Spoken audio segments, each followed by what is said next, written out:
Hi everyone, welcome back to my channel. This is Mimi with you.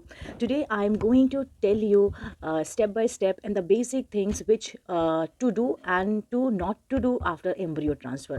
हम embryo transfer के बाद क्या कर सकते हैं, क्या ज़रूरी है करना और किन चीज़ों को हम अवॉइड करें तो हमारे प्रेगनेंसी के जो चांसेस होते हैं वो बढ़ सकते हैं। तो सबसे पहले हम बात कर लेते हैं कि आपको आफ्टर योर एम्ब्रियो ट्रांसफ़र आपको किस चीज़ पे फोकस करना है, किस चीज़ को ज़्यादा से ज़्यादा करना है, right. First of all pamper yourself. जी हाँ दोस्तों, अगर आप अपने आप को जितना हो सकेगा अगर उतना पैम्पर करते हो, पैम्पर करने का मतलब है आप जो है आपको जो भी चीज़ें करनी पसंद हो या आपने उसको बकेट लिस्ट में डाल रखा हो, राइट, आप वो कर सकते हैं। आपको जिन जिन लोगों से बात करना पसंद है आप उनसे बात कर सकते हैं। आप अपनी फैमिली के टच में ज़्यादा से ज़्यादा रह सकते हैं। ये सब चीज़ें होती है अपने आप को लाइक पॉजिटिवली इन्वॉल्व रखना किसी ऐसी चीज़ में जिससे आपको स्ट्रेस ना हो। आप पेंटिंग कर सकते हैं अगर आपकी कुछ ऐसी हॉबी है जो फिजिकली उसमें इन्वॉल्वमेंट नहीं है, बस खाली आप बैठे बैठे कर सकते हैं। लाइक आप पेंटिंग कर सकते हैं, आप स्केचिंग कर सकते हैं, आप अपना मसाज कर सकते हैं, राइट। ये सब छोटी छोटी चीज़ें होती हैं जो औरतों को, लड़कियों को करना ज़्यादा पसंद होता है, तो आप ये सब चीज़ कर सकते हैं। ये बहुत इंपॉर्टेंट होगा कि आप अपने आप को जितना हो सके उतना पैम्पर करें, right. And the second thing है कि आपको जो डॉक्टर ने मेडिसिन दी हैं, जो भी आपके ट्रीटमेंट के दौरान आफ्टर एम्ब्रियो ट्रांसफ़र जो डॉक्टर ने आपको मेडिसिन दी है वो मेडिसिन आप टाइम टू टाइम खाएं। ये बहुत इंपॉर्टेंट है और स्ट्रिक्टली मैं इस चीज़ पे फोकस भी करूँगी कि टाइम टू टाइम खाने का मतलब है कि अगर आप अपना मॉर्निंग शुरू करते हैं 6 बजे से, राइट, तो 6 बजे आप जो है ब्रश व्रश करने के बाद आप जो है अगर एम्प्टी स्टमक है, गैस की दवाई ऑब्वियसली जो डॉक्टर आपको सजेस्ट करते हैं तो वो आप सबसे पहले आप उठते ही ले लीजिए। उसके बाद अपना फ्रेश होने के बाद अपना जो आपका डेली रूटीन है, आपका डे रूटीन है, वो आप शुरू कर सकते हैं। तो उसमें टाइम बांधिए कि आपने जैसे 8 बजे ये मेडिसिन आज खाई है तो लाइक टिल 14 डेज आपको वो मेडिसिन 8 बजे ही खानी है। अगर आप ऐसा करते हैं तो आप खुद देखेंगे, सबसे पहले तो हमें जो सेल्फ डाउट होता है, ओहो मैंने मेडिसिन ली कि नहीं ली, ओहो मैंने आज लेट हो गई दवाई खाने में, या मैं भूल गई दवाई खाने में, इससे मतलब मेरे एम्ब्रियो पे कुछ प्रॉब्लम तो नहीं आएगी, या मेरा एम्ब्रियो सक्सेस होगा कि नहीं होगा, मेरी प्रेगनेंसी होगी कि नहीं होगी। तो ये सारे जो सेल्फ डाउट होते हैं ना वो सारे के सारे निकल जाते हैं। ट्रस्ट मी, आप ये करके देखिएगा। क्योंकि हम टेंशन में इतने होते हैं, हम सोच में इतने होते हैं, फैमिली का भी हमें बहुत सारा टेंशन मिल रहा होता है, राइट, और हम भी किसी होप के साथ ये जर्नी शुरू करते हैं। तो मे बी और माइट भी आप जो है मेडिसिन लेना भूल जाएं और फिर आपको अचानक से याद आए, ओहो। तो जो टाइम ड्यूरेशन होता है एक मेडिसिन के लेने के बाद दूसरे मेडिसिन का, वो बहुत ज़्यादा अंतर नहीं होना चाहिए और बहुत कम अंतर भी नहीं होना चाहिए। तो बेटर है आप एक टाइम टेबल बनाइए, वो आपके लिए बहुत बेनिफिट होगा। ओके, नंबर 3 आपका मैं बोलूँ तो आप जो है एक हेल्दी डाइट शुरू कीजिए। अपना जो खान पान है, जो आपका खाना पीना है, नॉर्मली डेज़ में हम इतना नहीं ध्यान देते हैं। अगर देते हैं आप लोग तो वेल एंड गुड है, लेकिन नॉर्मली एंड जनरली हम इतना ध्यान नहीं देते हैं। हम बाहर का भी हमारा कुछ मन किया तो हम खा लेते हैं, और आजकल तो इतने सारे ऐप हैं कि हम ऑनलाइन मंगा लेते हैं, बहुत ईजी हो गया है हर चीज़ को पाना। तो हम बाहर की चीज़ों पे ज़्यादा अट्रैक्ट करते हैं। बाहर जाते हैं तो इतने स्टॉल्स लगे होते हैं, है ना, तो हम कुछ भी उठा के खा लेते हैं, पैकेज्ड फूड खा लेते हैं। एडिटेड वाटर लाइक आपका जो कोल्ड ड्रिंक वगैरह होता है वो तो नॉर्मली इतना आजकल चलन में है कि बिना उसके लिए हम खाना नहीं खाते। तो ladies, I am just requesting you कि आप ये 14 डेज़, और 14 डेज़ ही नहीं, मैं तो बोलूँगी आप टिल योर प्रेगनेंसी आप ये सब चीज़ अवॉइड कीजिए। इवन तो बिफोर भी आप इस चीज़ को अवॉइड करेंगे तो आप देखेंगे कि आपके अंदर क्या बदलाव आया, आपकी बॉडी बहुत अच्छे से रिस्पॉन्ड करेगी हर चीज़ के लिए।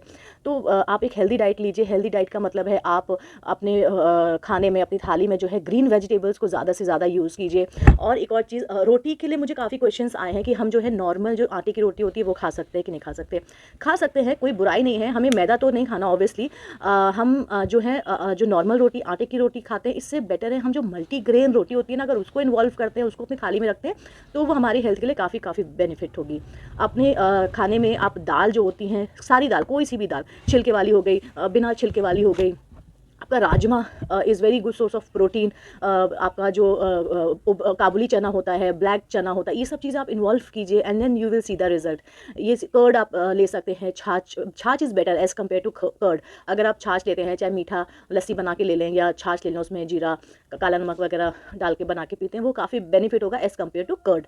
और नारियल पानी को इन्वॉल्व कीजिए अर्ली मॉर्निंग। अगर आप उठते हैं तो आफ्टर योर मेडिसिन, जो आपकी एम्प्टी स्टमक की है, जो आपकी गैस की होती है, उसके बाद सबसे पहले हो सके और पॉसिबल हो आपके लिए तो आप जो है नारियल पानी से अपनी शुरुआत कीजिए। इससे आपको बहुत अच्छा रिजल्ट मिलेगा और आपकी बॉडी में भी उसका असर काफ़ी देखने को मिलेगा। तो ये सारी चीज़ें हो गई। आप अपनी डाइट को, अपनी थाली को, अपने खाने को हेल्दी कैसे बना सकते हैं। ओके, एक चीज़ मैं आपको पर्सनली एडवाइस करूँगी कि आप जो है ना, जो प्लास्टिक होती है उनको अवॉइड कीजिए।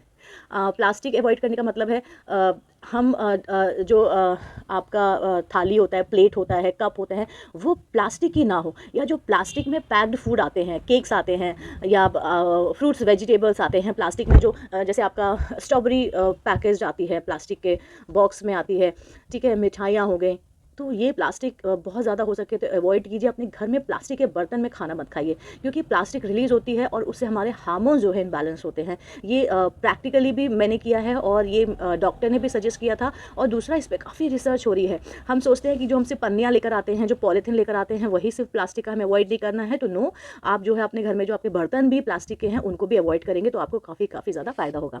अच्छा, अब चलिए हम बात कर लेते हैं कि आपको क्या चीज़ नहीं करनी है उन 14 डेज़ में। तो सबसे पहले मैं आपको बोलूँगी कि आपको जो है इंटीमेट नहीं होना है, राइट। आप जो है सहवास नहीं कर सकते, क्योंकि ऐसा कुछ हार्ड एंड फास्ट रूल नहीं है, लेकिन कभी कभी क्या होता है ना, इन केस अगर आपका इम्प्लांटेशन नहीं हो पाया है तो हमें सेल्फ डाउट होने लगता है कि maybe because of this it's not happen.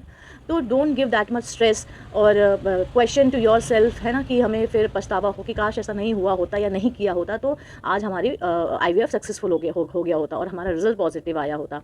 तो ये सिर्फ लाइक कोई रिसर्च में ऐसा साबित हुआ नहीं है कि आपको ये करना ही चाहिए या नहीं करना चाहिए। तो ये बस अपने लिए और सेल्फ कॉन्फिडेंस के लिए है कि आप अगर ना करें तो ये ज़्यादा आपको बेनिफिट देने वाला है।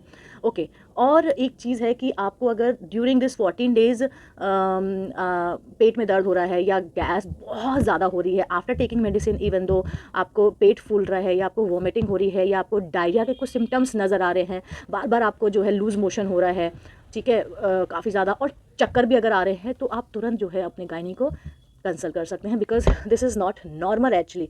तो थोड़ा बहुत हो रहा है तो इट्स ओके, कभी कभी ऐसे होता है, बट अगर बहुत ज़्यादा हो रहा है तो आपको ये सब अवॉइड करना है, ठीक है। एंड द मेन कि हम 14 डेज़ में हमें पता होता है कि हमारा रिजल्ट आने वाला होता है या हमारा एम्ब्रियो ट्रांसफर हो गया, तो हमें लगता है कि अब हमारा रिजल्ट पॉजिटिव आएगा या नेगेटिव आएगा, ये जानने के लिए हमें क्यूरियोसिटी बहुत ज़्यादा रहती है। तो हम क्या करते हैं, एम्ब्रियो ट्रांसफर के 4-5 दिन के बाद से ही हम चेक करना शुरू कर देते हैं कि आज आया, हम बहुत सारी प्रेगा न्यूज़ की किट मंगा लेते हैं, और काफ़ी जो मार्केट में किट्स आके वो मंगा लेते हैं ये चेक करने के लिए कि पॉजिटिव आया कि नहीं आया, आया कि नहीं आया। या कभी कभी हमें सर दर्द हुआ, या कभी हमें नीचे हिस्से में थोड़ा पेन फील हुआ, या ब्रेस्ट आपका हैवी हुआ, या निपल सोर हुए, या कुछ भी हमें अनयूजुअल सा हमारी बॉडी में दिखता है, तो हमें लगता है कि माइट बी और श्योर कि हमारी प्रेगनेंसी हो गई है, तो हम किट मंगा लेते हैं और उसको टेस्ट करते हैं। लेकिन ladies, I am requesting you, doctor knows well, वो आपकी बॉडी को जो है काफ़ी टाइम से देख रहा है, आपकी बॉडी को जो है सर्च कर रहा है, उसको हर चीज़ पता है आपकी बॉडी का। तो अगर उसने 14 डेज़ का टाइम दिया है आपको, तो wait till 14 days to get a proper and accurate result कि व्हाट इज़ हैपन एक्चुअली। कभी कभी मैं आपको बताती हूँ कि कभी कभी प्रेगा न्यूज़ में लाइनिंग नहीं आती है, और जब बीटा SCG का टेस्ट होता है तो वो पॉजिटिव आ जाता है। कभी कभी आपकी लाइनिंग भी आ गई होती है, और जब बीटा SCG का टेस्ट होता है तो आपकी जो फ्रिक्वेंसी होती है या जो आपके नंबर होते हैं वो काफ़ी कम आते हैं, मतलब जो नंबर्स के द्वारा उसका रिजल्ट जो आता है काफ़ी कम नंबर्स आते हैं, तो वो पॉजिटिवली प्रेगनेंसी नहीं होती है, वो माइनर होती है। हार्मोन्स इनबैलेंस होने के कारण आपके यूरिन में जो है जो STG लेवल होता है, बीटा STG लेवल होता है, वो बढ़ जाता है just because of the hormones imbalance. और मेडिसिन जो कि प्रोजेस्टेरोन हम लोग बाहर से ले रहे होते हैं, तो उसकी वजह से बढ़ जाता है, तो वो लाइनिंग आ जाती है कभी कभी, और जब ब्लड टेस्ट होता है तो रिजल्ट नेगेटिव भी आता है। तो मैं वही बोलूँगी, वेट टिल 14 डेज़, और उसके बाद भी अगर डॉक्टर आपको बोलता है कि 14 डेज़ बाद आप चेक कर सकते हो, तब आप कर लो, या चलो 14 डेज़ बाद आप कर भी सकते हो। और लेकिन ब्लड टेस्ट के बिना आप ना किसी को बताइए, ना उम्मीद पालिए, और क्योंकि फिर अगर नहीं होता है तो काफ़ी दुख होता है। तो बेटर है कि go for the blood test. Okay, और मैं आपको बोलूँगी कि आपको इस पूरे दौरान जो है स्ट्रेस बिल्कुल भी नहीं लेना है, क्योंकि स्ट्रेस से हमारा हार्मोन्स होता है वो इनबैलेंस होता है, और अगर हार्मोन्स इनबैलेंस होगा तो आपके जो प्रेगनेंसी के जो चांस है वो काफ़ी ज़्यादा कम हो जाएंगे। और क्योंकि वो ये सारा हमारा मूड पे डिपेंड करता है, हमारे अंदर से ऐसे ऐसे हार्मोन्स रिलीज़ होते हैं जो हमारी प्रेगनेंसी को काफ़ी स्ट्रॉन्ग बनाते हैं, हमारे एग्स की क्वालिटी अच्छा करता है, और जो स्टिमुलेशन होता है ड्यूरिंग IVF, यानी कि आफ्टर एम्ब्रियो ट्रांसफर इन IVF, उसको काफ़ी ज़्यादा पॉजिटिवली उस पर इम्पैक्ट पड़ता है। तो be positive, don't take stress. मैं आपसे यही चीज़ रिक्वेस्ट करूँगी। मैं पहले भी इन सब टॉपिक पे वीडियोस बना चुकी हूँ, लेकिन उसके बाद भी मेरे पास काफ़ी क्वेश्चंस आए हैं, तो मैंने कहा कि चलो मैं फिर से एक और वीडियो बनाती हूँ जिसको मैं स्टेप बाय स्टेप बताती हूँ, और होप कि मैंने ये सारे पॉइंट्स कवर किए होंगे। अगर आपको इसके अलावा और कोई क्वेरी है या आप कुछ जानना चाहते हैं तो प्लीज़ डू कमेंट। और अगर आप मेरे चैनल पर नए हैं तो प्लीज़ मेरे चैनल को लाइक कीजिए, शेयर कीजिए और सब्सक्राइब कीजिए, क्योंकि मुझको पता है ये जो जर्नी होती है IVF की, उसके अंदर आपको 1000 क्वेश्चन आपके दिमाग में चलते हैं। तो मे बी मेरे द्वारा या मेरे इस चैनल के द्वारा किसी की हेल्प हो जाए। मेरा सिर्फ यही मोटिव है इस चैनल को क्रिएट करने का, वीडियोस बनाने का, कि जो भी लोग परेशान हैं, जो भी लोगों को पास क्वेश्चंस हैं, वो मैं कहीं हद तक सॉल्व कर पाऊँ। Thank you for watching my channel.